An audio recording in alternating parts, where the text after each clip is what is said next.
if it's going to sell for a lower price, if I know it's going to someone who's going to appreciate it and own it, I'm fine with that. I'm fine with a lower price. But when I know it's going to somebody who is immediately going to sell it online, I don't feel good about that. I feel like I'm being taken advantage of now. So why would I participate in that? Why would I just eat that loss, more or less? This is a message brought to you by Patrick and Dale from Challengers Comics. It's pretty good.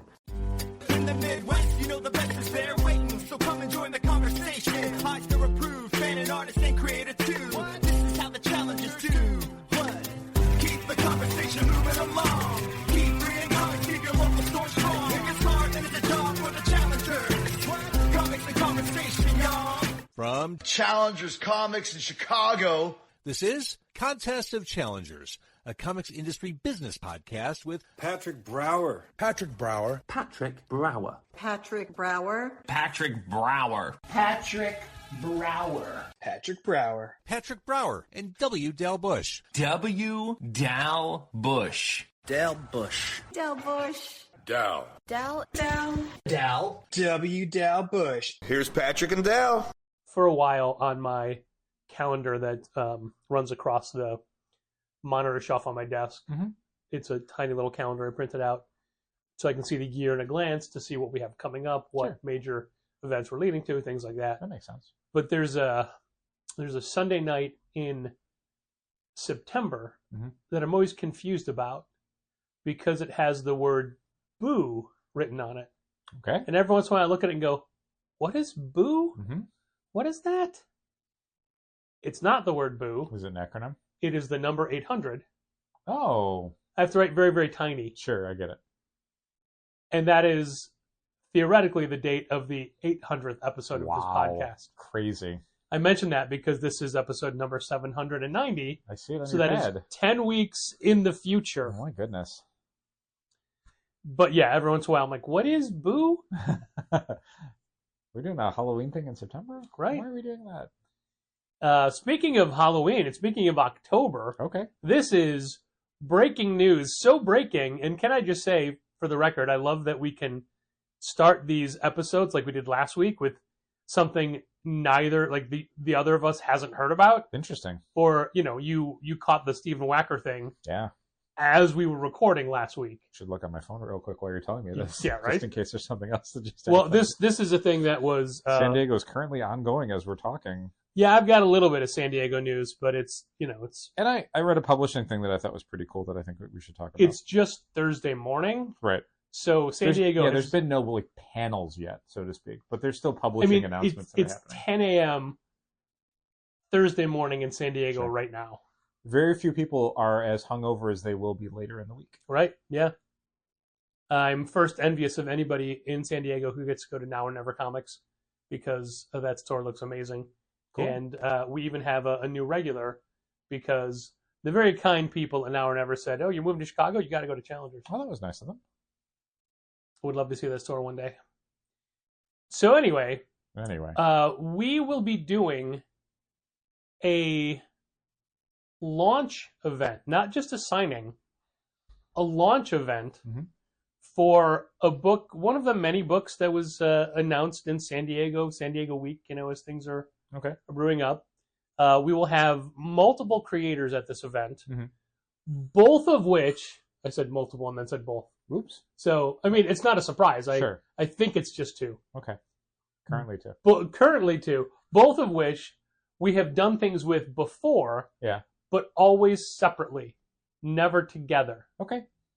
And usually singly, not like, there was a point when we had Matt Kint and Chris Schweizer and Ninjasaur. Yeah. Jason Murr? I want to say Jason Wood, but that's wrong as well. But, so we've had Matt Kint with other people. Sure. And still we'll have him with Brian HURTT now. Yeah. And don't forget, everybody, the Matt Kint Brian HURTT signing is coming up, and very,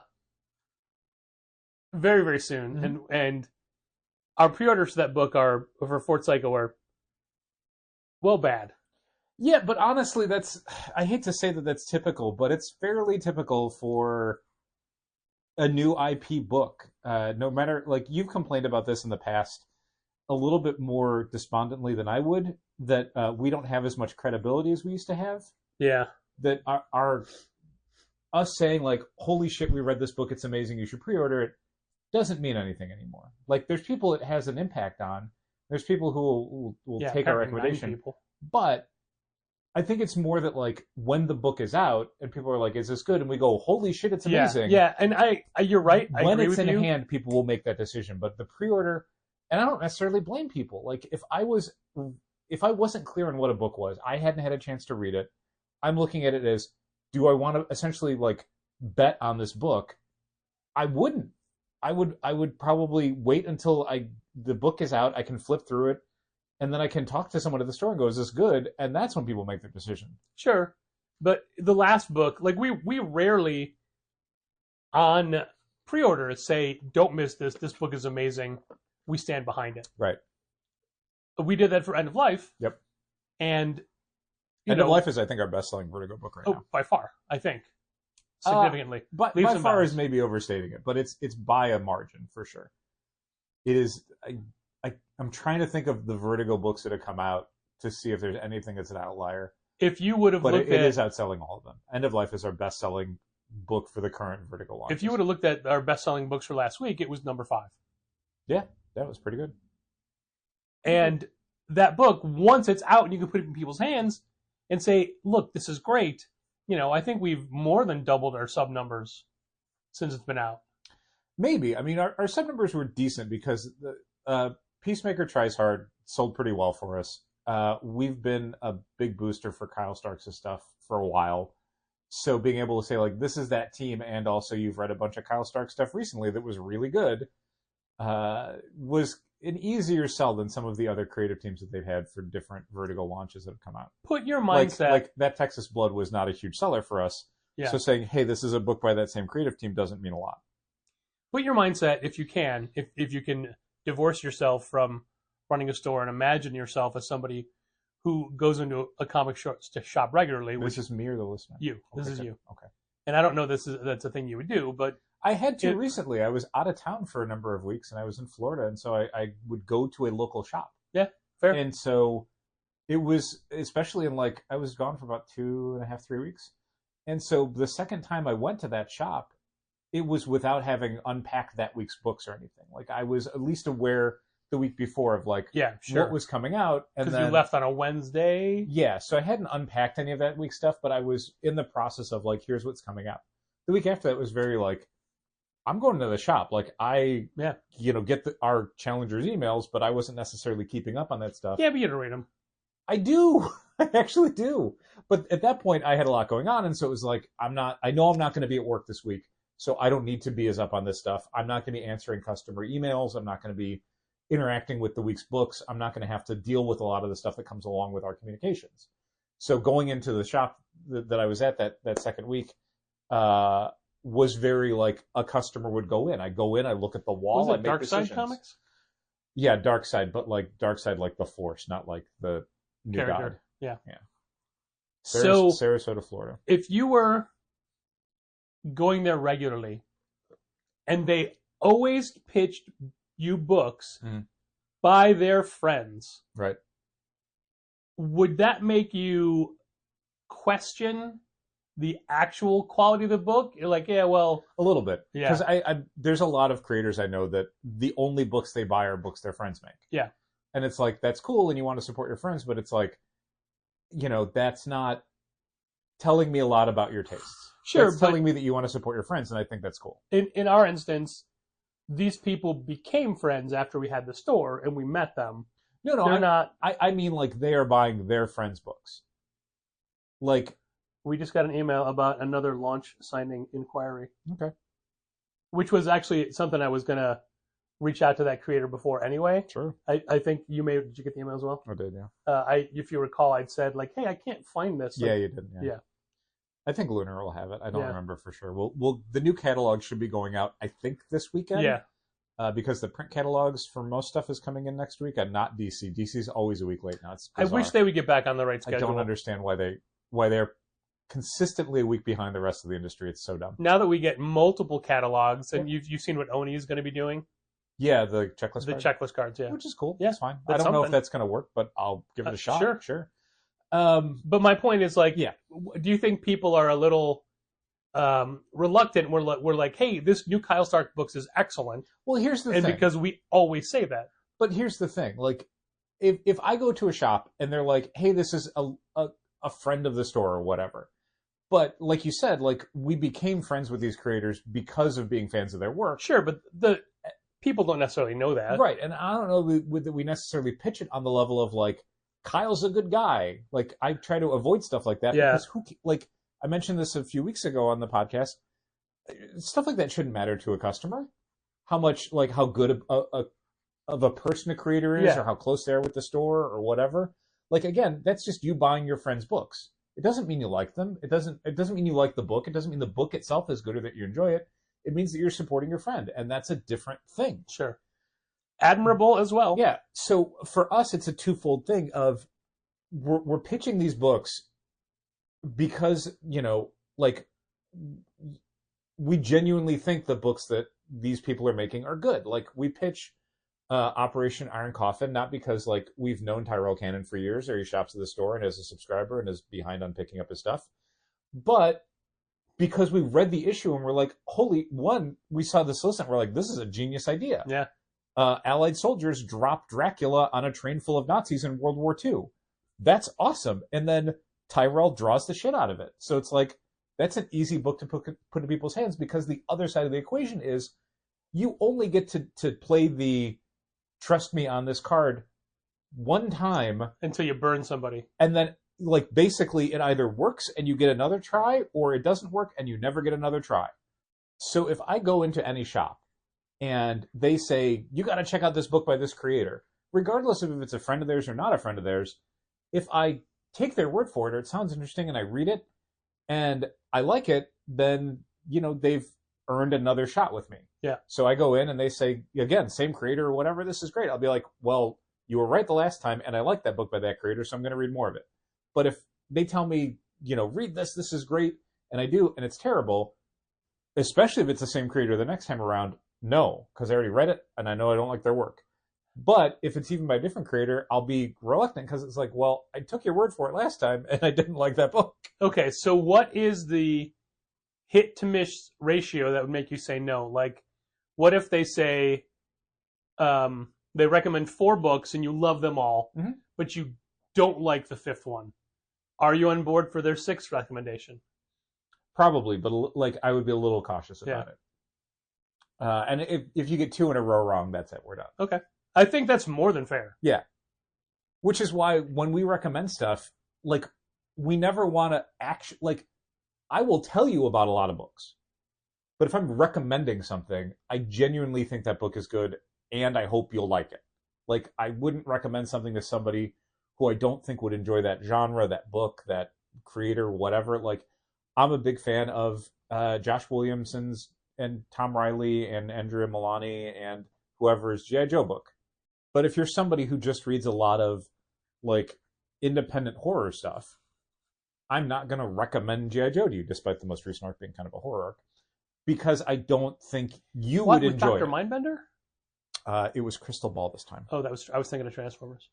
No, Dr. Mindbender is in a previous arc, I think. He was in, like, was he? Isn't he on the cover of the new Transformers? That's Dr. Arkaville. He's a different guy. They got a lot of doctors in the Hasbro Energon universe. Which they're just giving those doctorates away. I don't want to get off on this topic because I think it's an interesting one, but I do want to mention something real quick, and maybe it's a new topic, maybe it's just a little quick digression.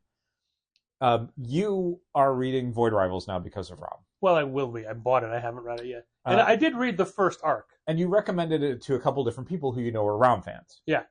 No. Using Dal's own words, I didn't recommend it. You informed them. I informed them. In fact, I tried to talk both of them out of it. Well, you wanted them to make an informed decision. Yeah. You were like, look, you're I know a Rob what their fan. fandom is. Rob's in this. You can buy it or not. I can't recommend it. I haven't read it. Right. But I'm sorry, please. But the thing I was thinking about was this. Like, that's a big push from Skybound is, hey, ROM is in Void Rivals. So the expectation is ROM fans will start picking it up and that sales will go up because of a character added to the cast, which is a fairly standard superhero comic book thing, especially teen books. You add Storm to the Avengers. You put Deadpool in the X-Men. You whatever. You add characters to the cast, and hopefully that makes sales go up. Does that work anymore? I mean, we'll find out. Well, not even with ROM specifically. Did but you just, up the Void Rivals No. 32 numbers? He's in the last page of the book. He's barely on the cover. For 33, I might. We'll see. But this is a thing that I didn't really raise my numbers because I don't know that works anymore. Yeah. Like, you can add... Well, we should have upped our numbers on G.I. Joe Real American Hero when we knew that Laura Croft was going to be in the book. And we did sell out of it because of that, because people just wanted that. Like, people were buying it up 2 at a time. Yeah, and so, because it's a hot book, that's Right. not necessarily fan support. That's Right, just... but that's still... There is a shortage, and there's people out there who will pay a premium for it. Will those people come back for the next issue? And this is my point, is that as somebody who does the Final Order cutoff last call stuff, I'm looking at the numbers, and historically, I don't really think anymore there's a correlation between we added a cast member to a book and sales went up in a sustainable way.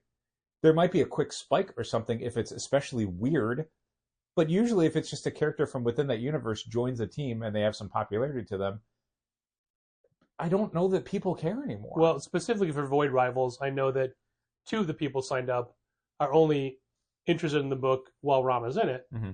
But at this point, I can only pre-order them to like the first 2 issues because he's out at 36. Mm-hmm. So I have to mentally remember, go in and add up to 36 when, like, each month, add the next one, add the next one, because there's not yet the stop it at a certain issue number. Eventually that'll be added to Managed Comics. Which I'm not, this wasn't a Managed Comics complaint. It was just a thing that I have to do. Sure. Or those people could do it. You could just go to your Managed Comics account at any time. Each month, just add an issue. There you go. Done. And you can look ahead in your pre-orders and see how many issues you're down for to know if you need to add another one. You can also read a weekly email that tells you what you have. Patrick was complaining about that on Wednesday. Yeah, how many people came in and said, I just thought I'd check to see if I have anything? Do I have anything waiting? No, we send out an email every Tuesday night if you do or don't. Tell you. You can also go into your Managed Comics account at any time and find out what is currently under your pulled orders tab to see exactly what is waiting for you, not just this week, but anything you haven't picked up yet. It's our fault, though. We don't make this information readily available. No. You know what we should do? Some sort of frequently asked questions or something for it. I now send out an email to all new subscribers, basically saying, please read your emails. Yeah. That's the whole thrust of the thing is, welcome to the subscription service. Here's where the FAQ lives. Please read your emails so we don't have any problems in the future. There have been times when people have signed up and I'm like, should I send that email out to them? No, I do it. Okay. That's fair. It is a recurring thing I do. Okay. I will copy you on if it's multiple people because I will send it to challengers and then BCC the people so I can just do 3 or 4 of them at once.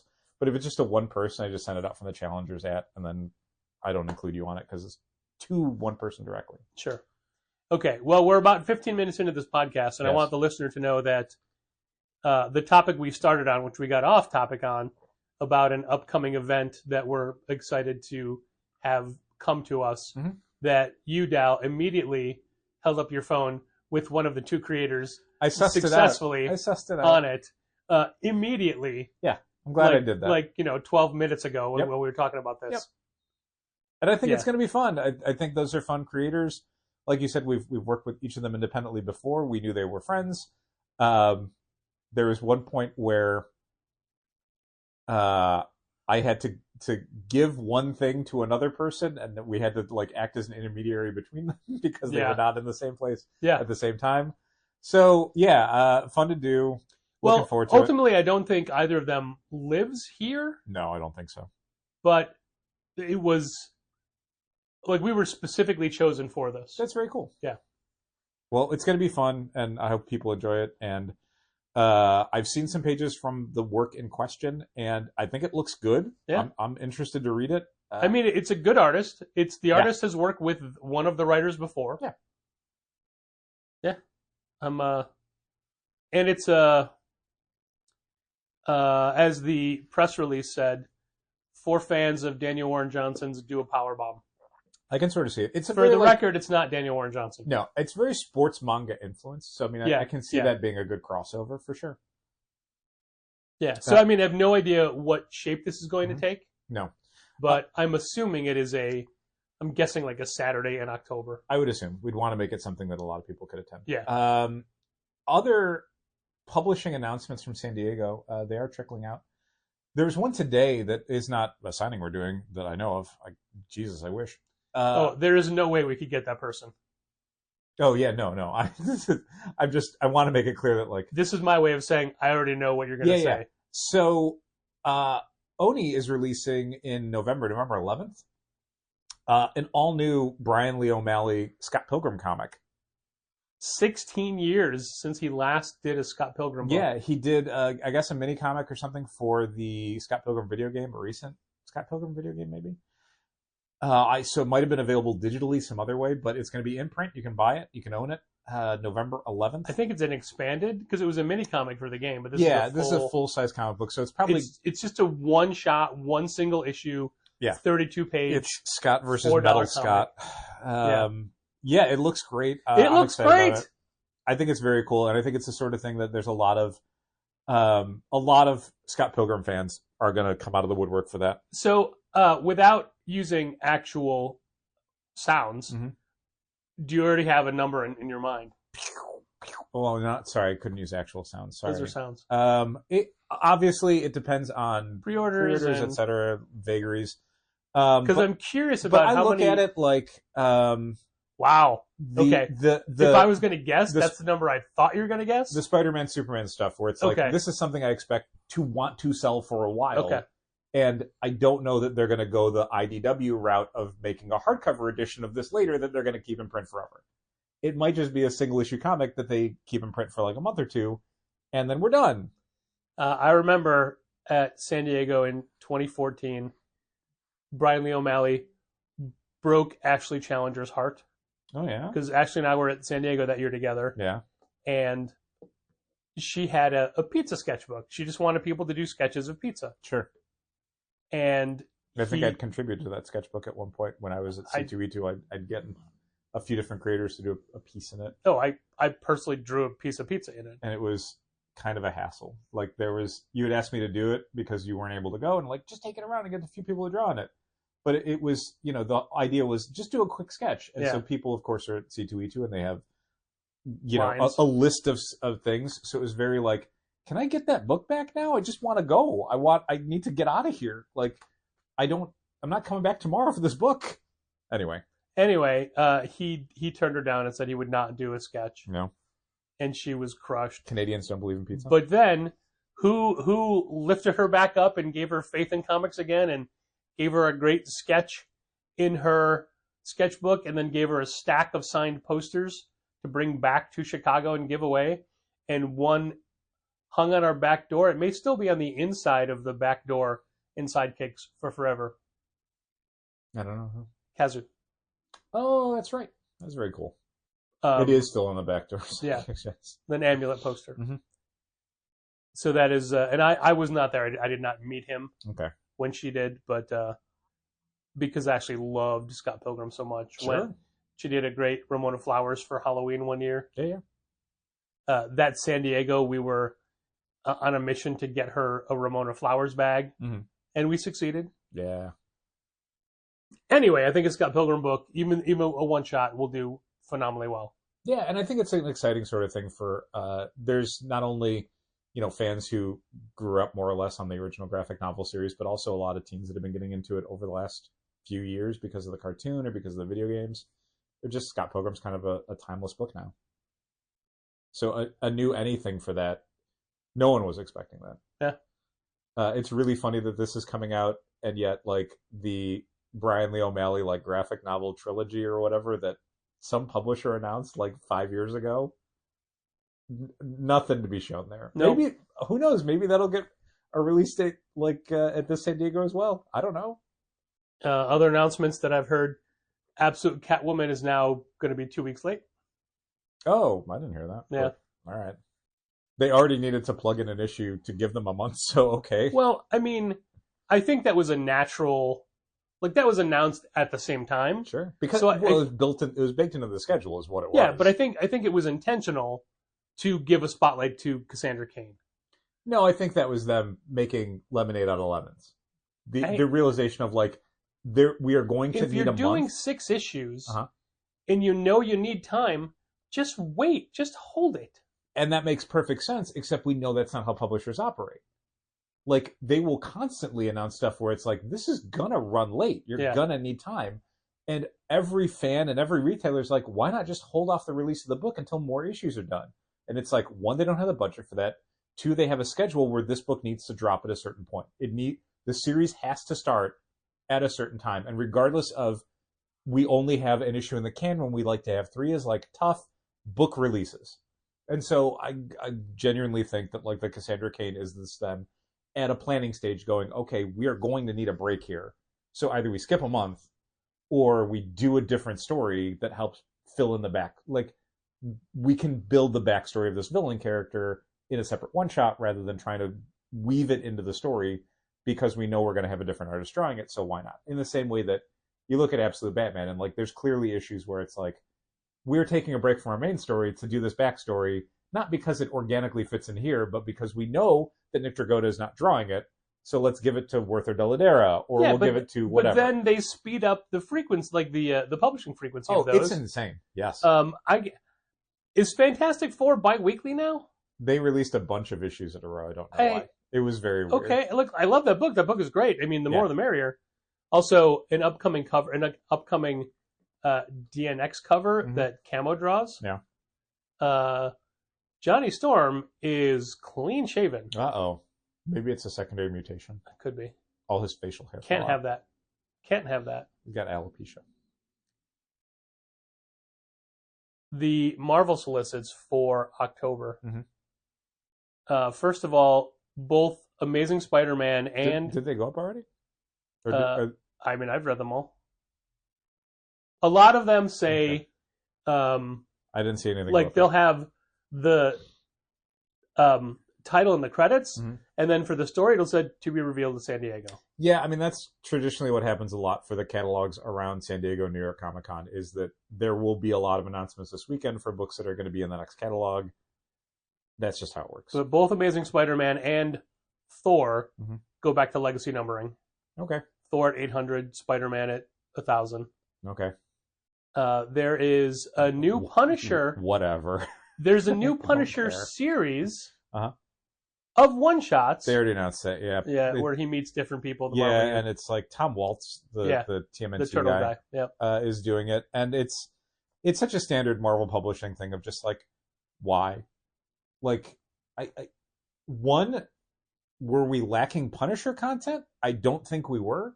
There's a Punisher ongoing series that's doing okay. There was the Spectacular Spider-Man Brand New Day story that Punisher was in. There's the Punisher versus Spider-Man series that just came out, which is still going on. There was a Daredevil Punisher series that just wrapped up. There was the Marvel Knights World to Come Punisher series that is being collected. Again, we don't lack Punishers in Black Cat. There's a lot of Punisher stuff. I think the idea of doing, here's a bunch of one-shots of just Punisher fighting different characters by a creative team that, no offense to Tom Waltz and the variety of artists that are drawing it, are not booksellers in and of themselves, just feels like the standard Marvel thing of just flooding the zone. Like, why? You're just diluting what makes Punisher comics special by just pumping out 1 billion of them. Not everything is Batman that seems to have no upper ceiling on how many books you can release. Most characters are finite. They have a limit on how much content you can release for them in a 1 month window. Well, I'm glad to hear you say that. So there's another Marvel all-in-one special. Remember, like the Ben Grimm one? All on one. Yeah. Yeah. Can you tell me who the character is? Is it Doom?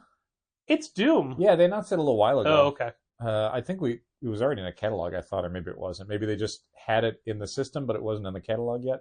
Maybe it's got a foil cover. Last week, goddamn it, on FOC Last Call, we had to order 2 issues of Daredevil in the same day. 6 and 7 both FOC'd on the exact same date. Are those because 7 had a foil cover. Are those the Flaviano fill-in issues? I have no idea. One of the big You know what things... I ordered for 7? Less than 6, because screw those guys. I hate that stuff. That's fair. I hate how much of Queen and Black we've had to order before even the first part drops.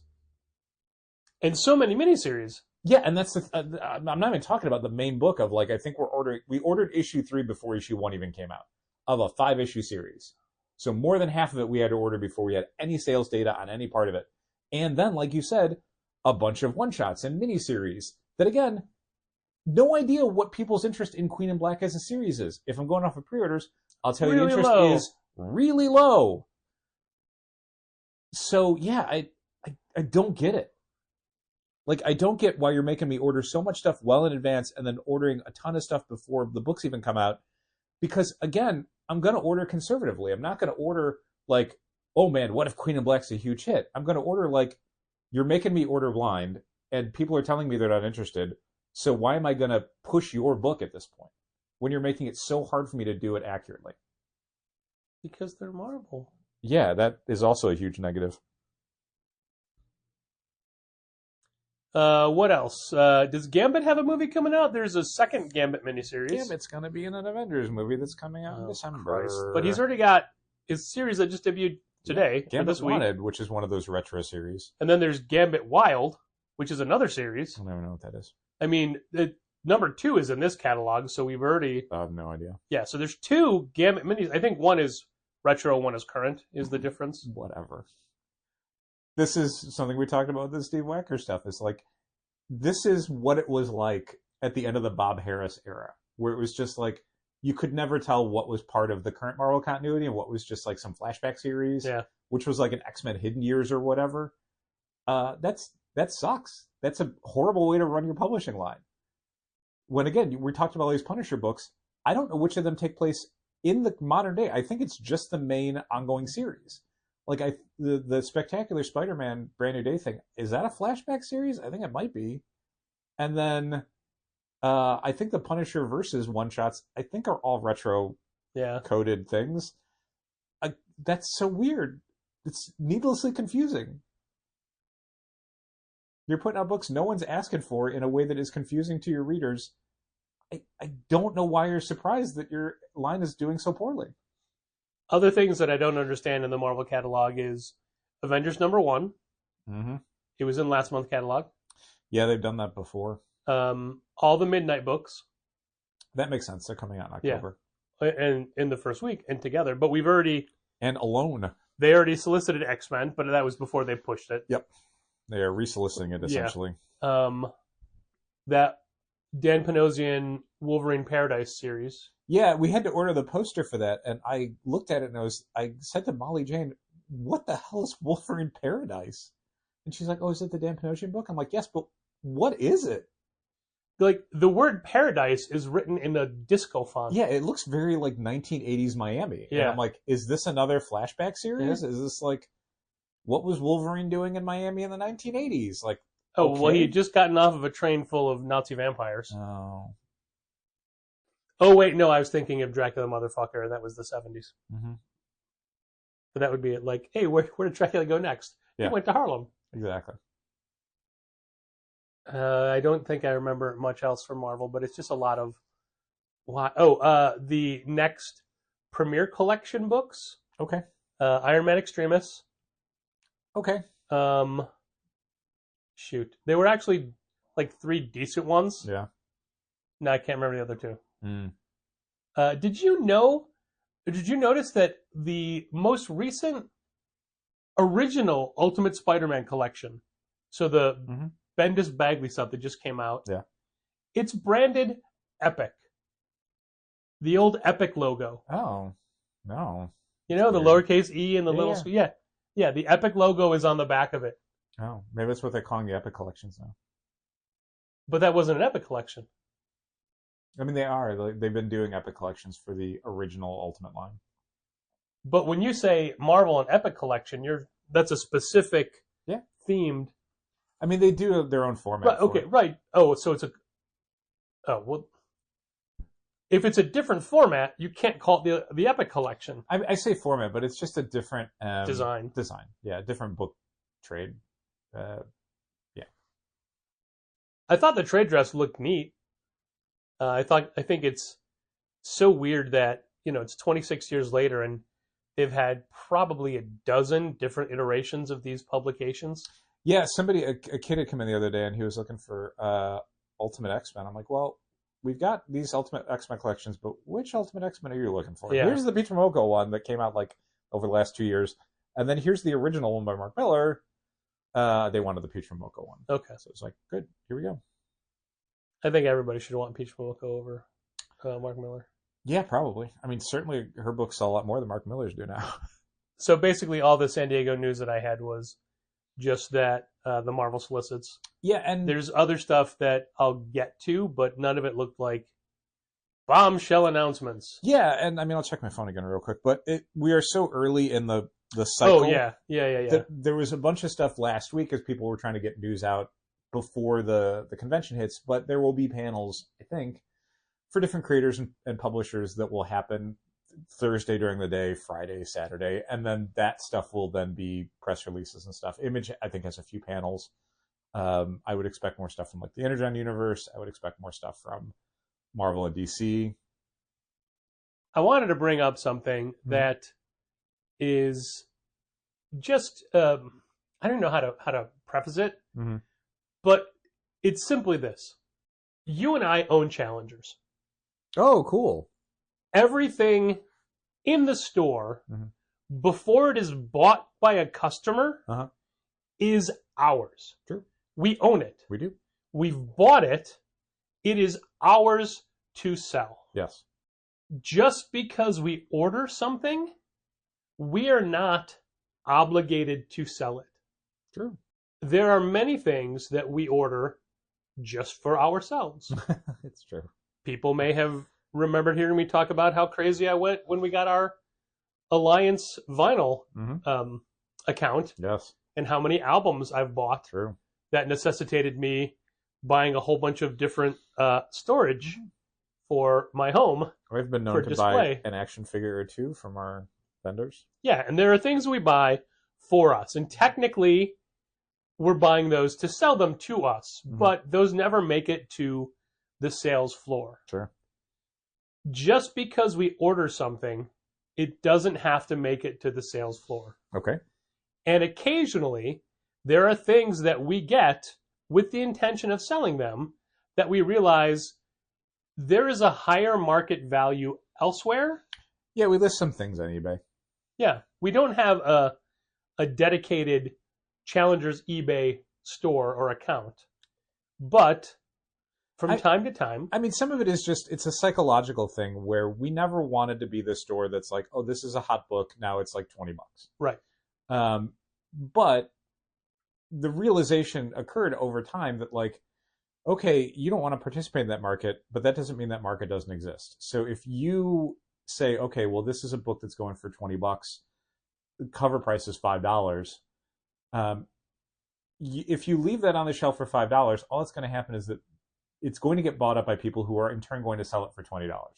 So it's this frustration of, how much do you want to lose out in service of a market that you already don't want to support, rather than, like, you think you're doing a good thing for your customers and you're doing a good thing for readers, but oftentimes you're not, because those readers are never going to get it anyway, because the people who are going to come in and buy that book are only doing it because they know they can make a huge profit on it. So there are times, usually with like incentive variants, where we have an internal pricing system that we think is fair. I think it's very fair. If a book is going for many multiples of that on eBay or on the larger comic market, we would rather not price it at that on the store sales floor. I just feel gross about it. I don't want to do that. So in turn, what we'll do is we'll put it on eBay at around cover price. If it goes for substantially more than that, fine. If it doesn't, fine too. Right. And that's I think a major distinction is we don't listing buy it now for that ridiculously inflated price. Right.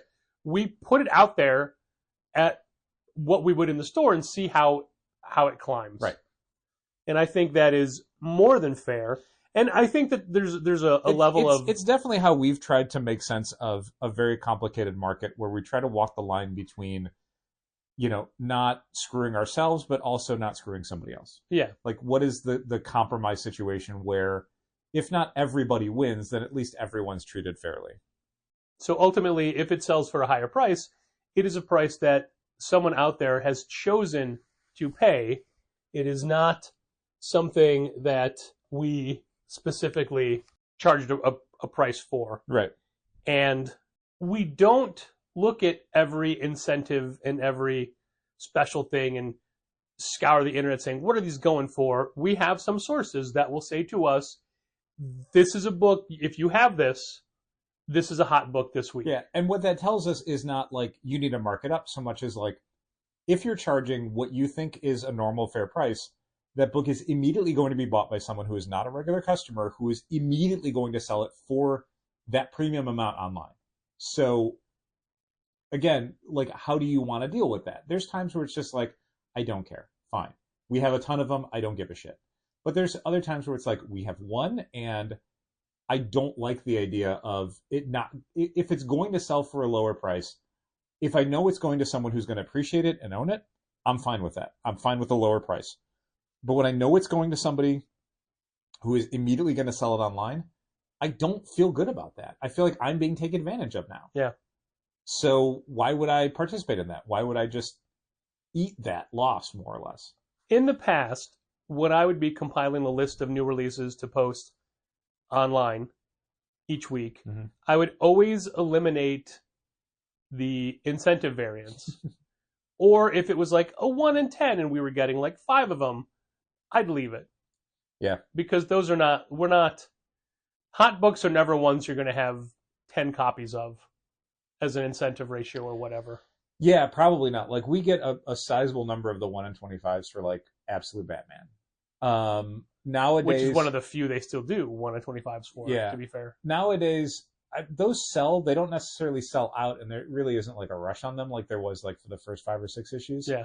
But they do still sell. But yeah, it is and again, not, at our fair normal price. Yeah. So our ratio, just to let people know who haven't like shopped at the store and don't want to go to our website and take a look at stuff. Basically, how we do it is a 1 in 25 is $15. If it's a regular $3.99 to $4.99 cover price book. If it's like a $10 book. Yeah, if it's like a $7.99 like Godzilla versus a historical fiction character, we're going to do a different bit of math on it. It might be $17.99 to accommodate for the higher cover price and the higher net price. And then but it's a standard chart. We don't. Yeah, that formula then telescopes out to everything else. So if a 1 in 25 is $15, a 1 in 50 is $30, a 1 in 100 is $60. But a Batman isn't priced higher than a Scarlet Witch. Right. That's just the formula we use to figure out. And so, and to be clear, like that's my understanding is that is what's considered under ratio. Yeah, a lot of stores do it's a 1 in 10, it's $10. Yeah. It's a 1 in 50, it's $50. Right. And we are a 1 in 10 is $7.99. Right. 1 in 25, man, most of Oni's ratio variants are 1 in 20s. 1 in 20s, 1 in 15s. Yeah, for that I usually, since we only get like one of them, I consider a 1 in 20 to be a 1 in 25. I'm not breaking down the math to be like, okay, what is 80% of $15? Like, I don't care. It's just $15. Yeah. The difference at that point would be a $1 or $2 less, and it's not worth, having to remember that when I'm putting everything in the system. 1 in 50 is 25. 1 in 50 is 29. Sorry, 30. Yeah, okay. There was a point when you were all the way gone. up to, we have a 1 in 250 mask number 1, and that's $150. Yeah. What's 1 in 100?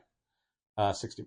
Okay, that's great. I think it's great. Those prices feel fair in that they represent, how scarce that cover is, what we've essentially had to order to get it, and pricing it at a price where it's like, again, it feels like a good compromise between making it a good value for the customer and us not losing out on it. But in today's markets, a book isn't hot until week of release. So we will. Oh, and I said I used to not release the ratio variants, Like but now we just put basically everything down. And the philosophy was like I used to not put books on the list that we know were special orders, just regular incentive covers, regular variant covers. Yeah. But your philosophy was always, well, what if somebody wants that, and then we can order it for them after the fact. So now we just list everything. Sure. But occasionally, which that, to be fair, like that also sometimes frustrates you because someone will see something and be like, "Hey, can you hold that cover for me?" And it's like, "Well, we didn't order any for the shelf, and you didn't pre-order it, so we have to. So now we have to figure out if we can get it for you." So that becomes its own stupid problem. It's never a guarantee. Yeah. But we'll try. But in today's market, books are hot only the week of release. So it's more than possible because we're always a week ahead of new releases on the website. By Wednesday, yesterday's books went on sale yesterday, right? Yes. That's a dumb sentence, but yes. So new releases went on sale yesterday, Wednesday, July 22nd. A whole new week's worth of releases are out. Correct. But if you go to our website, you can already see the full list of what we're getting for the 29th. Yeah. We're always a week ahead on the website of what's available. However, because for us, like the cycle for us of the week's books starts the Thursday before. It's not like it was 10 years ago where that Tuesday we're getting everything in, or that Wednesday we're getting everything in, everything goes on the shelves that Wednesday. Now it's like we are already going to be receiving a lot of next week's books and getting that process going. So we will, a week in advance, we already have invoices. We already can tell you like what we're scheduled to get in and what quantities. We wouldn't tell you the quantities, but we know them. So we understand what's going to be on the shelves and what's going to be for subscribers. And we need to start that process because it takes about 5 days, more or less. Yeah. But the list that goes up on the website is vastly different from the list of what actually makes it to the shelves. Because again, we'll list everything, and over 20% of what we list is special orders only. Oh, almost 50%. Yeah, okay. I was going to say 50, but I felt that was large. What I do every Sunday is I'll print out a list of everything that we're getting in for the week, broken down into what's going to be graphic novels, what's younger readers' books, what's other merchandise like posters or boxes, and then a full list of comics, just A to Z. And I will go through that list and I will, with a red pen, cross out anything that is just for subscribers, will not make it to the shelf. It is so much red ink. Oh, yeah. So much. Oh, yeah. There's titles that we don't carry that we will get 5 or 6 different covers for subscribers. And I don't want to say Gun Honey, but I'll say Gun Honey. Sure. That's an example. Yeah. So, so by the time I do the list of what's actually in the store, and the list you see on the screens in the store and at the front counter, those have all been edited from Dal's notes, and I will take Gun Honey off the list. Right. If you look at the website for last week's or this week's new books, you'll see like 5 different Gun Honey books. Sure. But none of them make it to the shelf. Yeah. So occasionally people will see things and think that they can get that. Right. And then by the time everything is adjusted, it's not there. Right. And that happens with some indie titles, or it happens with incentive or ratio variants. Yes.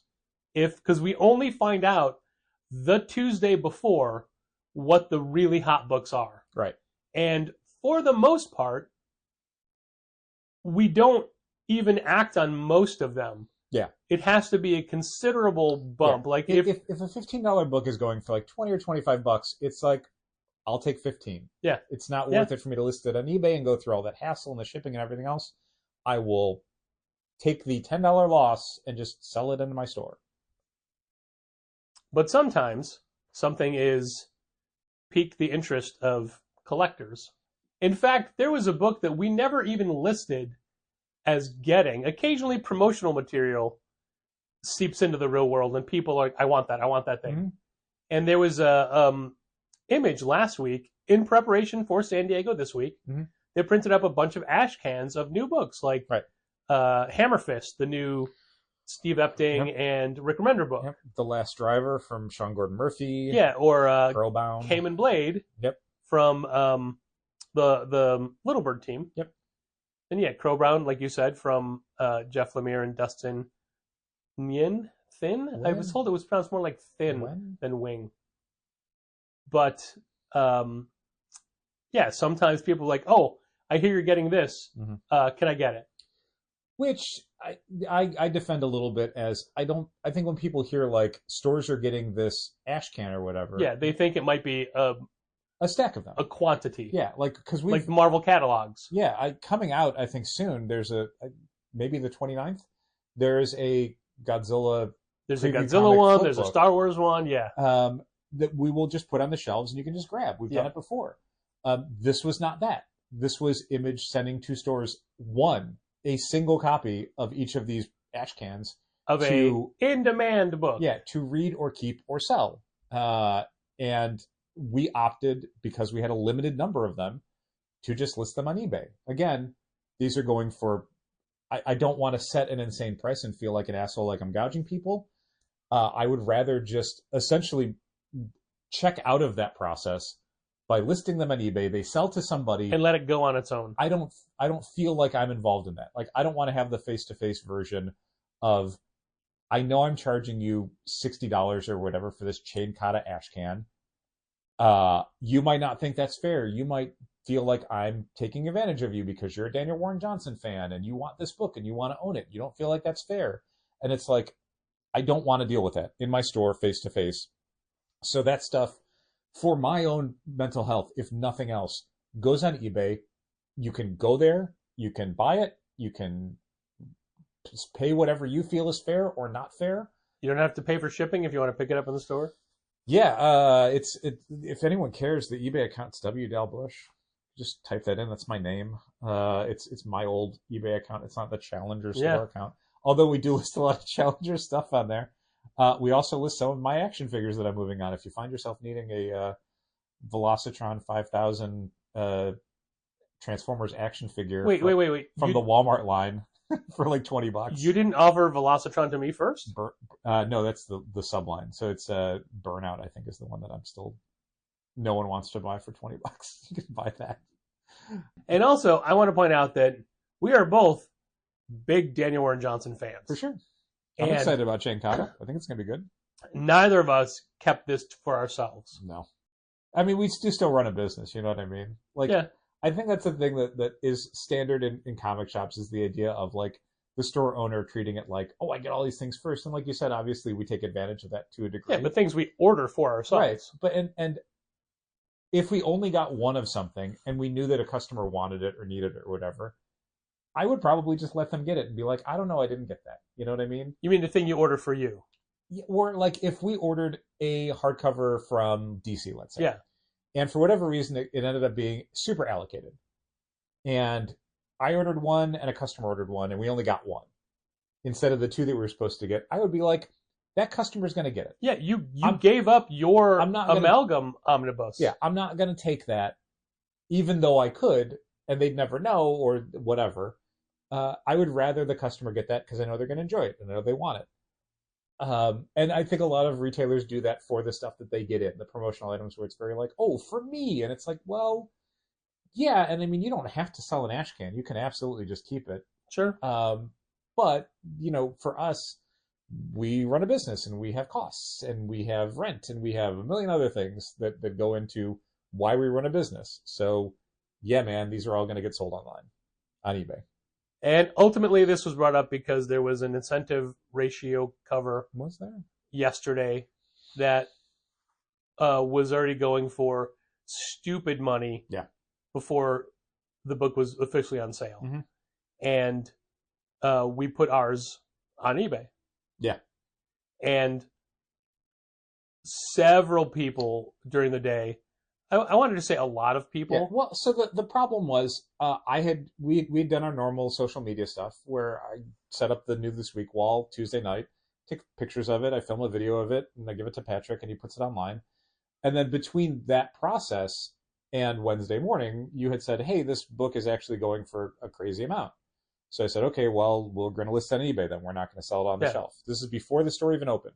But we had shown people that we had this book and it was selling for this price, that we then decided we were not going to sell it for that price. Did we say the price? We never said the price, but Right. it's on the cover. If you wanted to zoom in on it on Instagram, you could probably see I it. don't know that the resolution is high enough. I know. But Well, anyway. Regardless, we said we were going to have it. It doesn't matter. It's a moot point. So, of course, literally the first person in the door Wednesday morning was someone who came in for that book. They bought the regular cover, but then they asked, hey, I saw online that you guys had this other cover, and showed me a picture of it from the artist's website. And I went, yeah, that's sold already. We don't have that. But did you recognize that person? No. Yeah. Again, they showed up first thing because they were planning on getting the hot book that they knew they could flip for a premium. We're never going to see them again unless they think they can get essentially something for nothing. And I had fielded social media questions like, sure. Oh, how much is that going to be? And I responded with, hey, I'm sorry, that's no longer available. I had phone calls about it. People were asking about it. But I saw it on your photos. Yep. And I didn't respond to that. I'm like, well, okay, it's also no longer available. Yeah. It was on the photos. It's not available anymore. Yeah. Sorry. So yeah, that's what happened. I mean, if you were somebody who came in looking for a book that you saw a picture of and suddenly it wasn't on the shelf, one of two things happened. It either sold, these things happen, or it's something that, yeah, we're not selling. But yeah, we only do that. I mean, if it's a book a week, I'd be surprised. There are weeks where that does not enter the equation at all. I mean, we almost we never don't care. pull a book off the shelf. Yeah. After it's already been placed. If it happens, it's usually earlier in the process where we're like, okay, this is not going to make it to the shelf. And I am genuinely sorry that like we made people come in thinking they were going to get that and it wasn't available. Sure. And I mean, but I'm not like it was unavoidable for us, and we're not going to lose out on an extra $50 right. or more to placate somebody that we don't really know, yeah, or that just wanted it because of the scarcity. Right. And on top of that, like, I only feel bad to a degree because we only got one, and literally the first person in the door was going to buy it. So if you were not that one person, you were never going to get it anyway. Yep. Like, if you called up at 2 p.m, or if you come in at 11:15, it would already have been gone. Yep. It's not like we had a stack of them and went, no one's getting anything. It was literally one copy of the book where we're like, the only person who's going to buy this is going to flip it. How can you say sure that?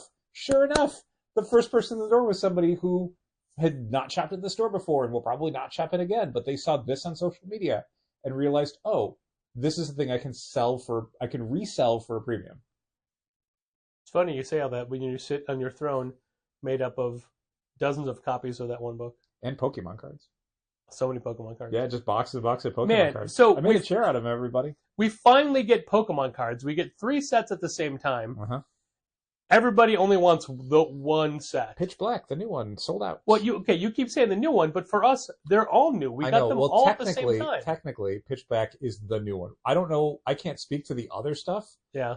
But Pitch Black was the new one. And it doesn't matter. They're all going to sell. Yeah. I'm surprised we still have them already, to be honest. What I like is the number of packs that have been going to kids. Yeah. I don't love our cost on Pokemon cards. I don't love what we have to pay for them now, and I don't love how few we get and how little time they last. But I like that kids can come in and get them for a week or two before they're gone again. It's just typical. We finally have them. Oh, not the right ones. Right. That's why we stopped selling T-shirts. Oh, are you out of Pitch Black? Yes, we're out of Pitch Black. We stopped selling T-shirts like 17 years ago because it was always like, oh, this shirt is the best. Do you have this size?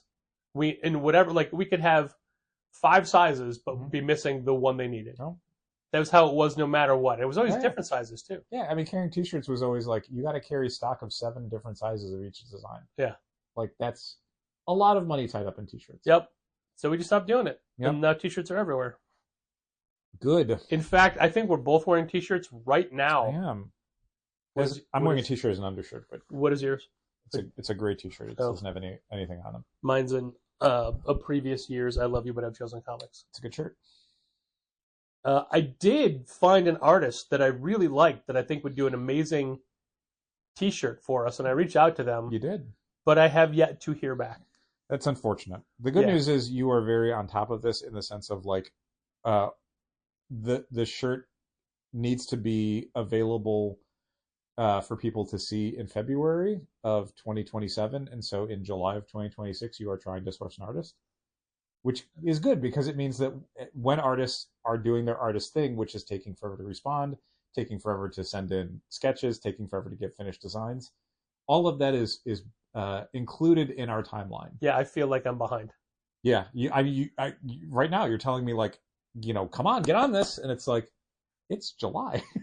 But yes, you have to do that. Well, ideally we want it in hand by December. Right, because we wanted to include it in like press and promotion.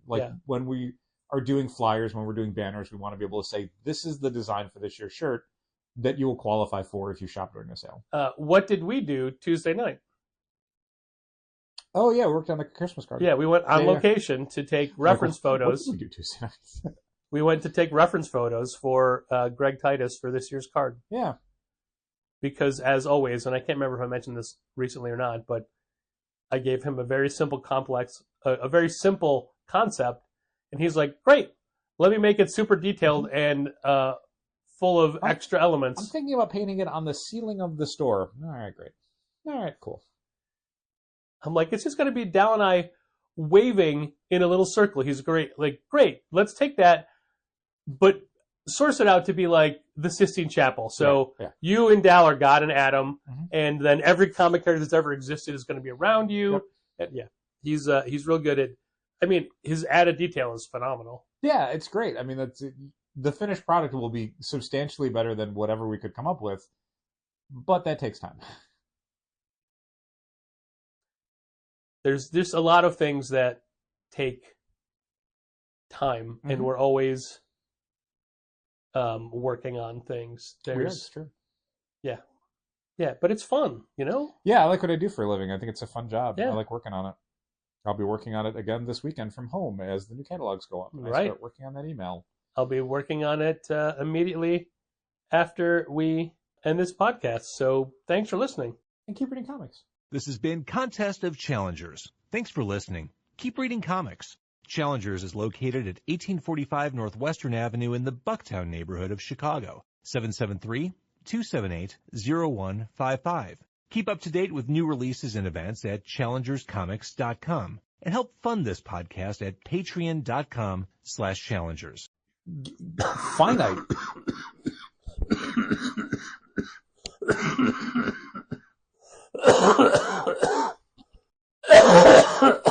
That one came out of nowhere. Oh no, it came out of your throat.